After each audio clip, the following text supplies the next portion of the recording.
everyone, it's me again, Recon. We got a very good reaction from the first lecture series, so I'm going to continue on, and thank you very much for watching and DMing me and giving me your responses.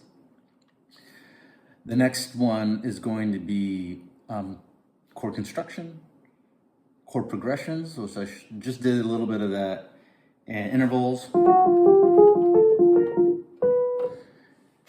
But before we get into that, I wanted to go back to the computer screen for a little bit and show you a little bit more science of the equalizer, frequency, and how we got to tune instruments in the first place. So here we go. Okay, time to science this up a little bit. You guys know I love science. So I called this a graph earlier, but really it's a chart of the 88 key piano, which would be a classical piano, grand piano. And if you notice that every note has a relative frequency. A0 is 27.5 hertz. Right? And then and that's all the way on the left hand of the piano. And C8 here, which is all the way on the right, is 4,186 hertz or 4.1 K.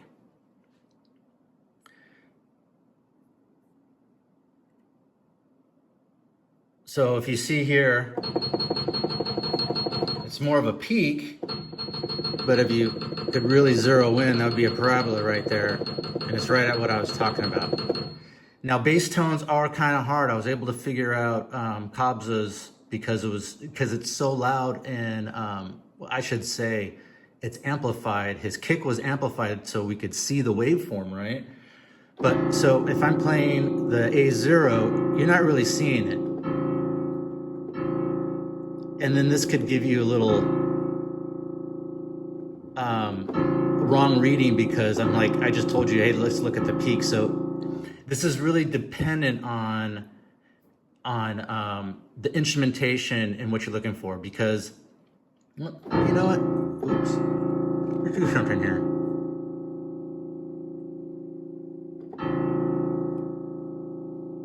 So we got 59.5 hertz-ish.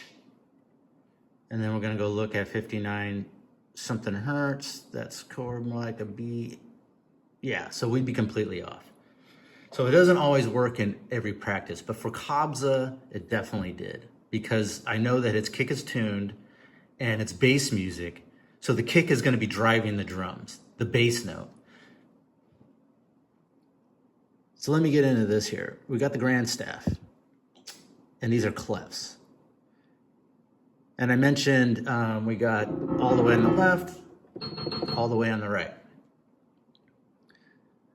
This is called the treble clef because you play this with your right hand. And also it's known as a G clef because this little squiggly line ends on the G, the G4. Middle C is C4, in the middle of the piano. And this is also known as the F clef because F clef lands on F3. So if I'm writing out the notes, this is upside down, mind you. Like let's say Kobza was at 46.24, right? That F sharp. And if I'm going to write out an F sharp, like the actual note being played, I would have to create more lines to get them down here. And that's how notation works. So if you see, if you're looking at your sheet music and you start seeing notes like way beyond and they draw little lines, stuff like that, that's because you're going out of the register of the grand staff. So if you look at the EQ, and this is called a flat response because we go from 20 hertz to 20K, 20,000 hertz, right? Sorry, I didn't get to see that bad boy. 20,000 hertz. This is called a flat response because as humans, this is what we hear. This is the spectrum that we can hear at. And the reason why, let's go to F sharp again. The reason why F sharp has all these oscillations is because the frequency is actually the spin or the oscillation of the music, right? So that means that this F sharp note is actually spinning at 46.249 times a second, which is pretty crazy, right? I mean, Pythagoras wasn't far off. We're talking about circles, but we're also talking about waveforms too, because he knew that this stuff was periodic, meaning there was an oscillation. And actually, to figure out the math of this is actually a logarithm, which we won't get into that. That's pretty technical. So let me go over here.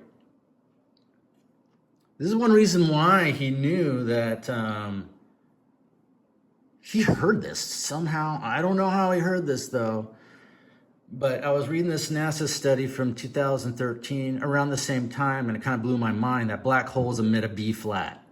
And our early music was actually tuned, or instruments I should say, and the first note that Pythagoras came up with was a B flat.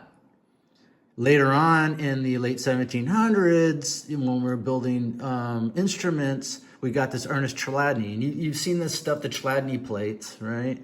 Where you got this, this bronze or an aluminum plate, and they put sand on, and they feed frequencies through there.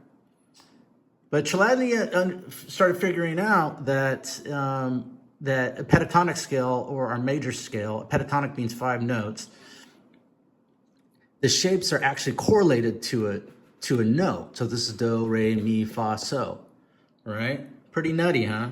And this is how they tuned the instruments. And how they did that was, like, let's say a violin was going to be tuned in D, it would have this sort of shape inside.